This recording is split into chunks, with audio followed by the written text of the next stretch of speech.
brandweerpost in Cadzand moet de deuren per 1 augustus gaan sluiten. Dat is onlangs door veiligheidsregio Zeeland bepaald. Een beslissing die niet alleen bij de brandweer zelf teleurgestelde reacties opleverde, maar ook bij de dorpsraad in Cadzand. Zij betreuren de beslissing. Want het had niet gehoeven, naar onze mening. Want er waren vrijwilligers, er is een volwaardige post. Er was vooral ook motivatie om door te gaan. Er is geen moment van bezinning meer geweest. Zoals het bij mij uiteindelijk is overgekomen, is dat veiligheidsregio en gemeente hadden gewoon het besluit genomen. De post gaat dicht. En daar is nooit meer een moment genomen om even na te denken van zitten we nou op de goede weg? Wat horen we aan signalen? Zullen we nog even ruimte nemen? Er is gewoon doorgezet. Dat de post moet sluiten zal volgens gastcamper negatieve gevolgen gaan hebben op de ontwikkeling van het dorp. Het toerisme, kwalitatieve toerisme wordt ontwikkeld. Er komen steeds meer vakantieparken.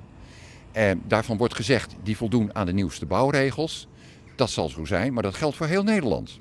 Het gaat er gewoon om, bij een calamiteit zal, zoals wij verwachten, gemiddeld genomen de brandweer er later zijn. Nu wordt er door de veiligheidsregio aan een plan gewerkt om de gevolgen voor Cadzand zo klein mogelijk te maken.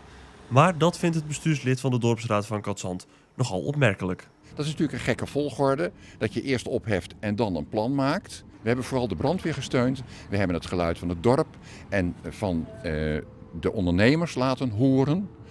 We hebben gelobbyd bij de gemeenteraad. Dat heeft allemaal niet geholpen. Nu kijken we vooruit, kijken we naar dat plan wat er gebracht gaat worden. En dat gaan we beoordelen. Dat gaan we kijken wat we daarvan vinden. En dan komen wij weer met een reactie. Hoe hoopt u nu dat het verder gaat? Ja, dat vind ik een lastige. In dat opzicht zit ik nog van, die post die had wat mij betreft behouden kunnen worden. Maar ja, als er een andere inschatting gemaakt wordt, dan moet je je daarbij neerleggen. En over de toekomstige maatregelen, daarvan weten we formeel nog helemaal niets.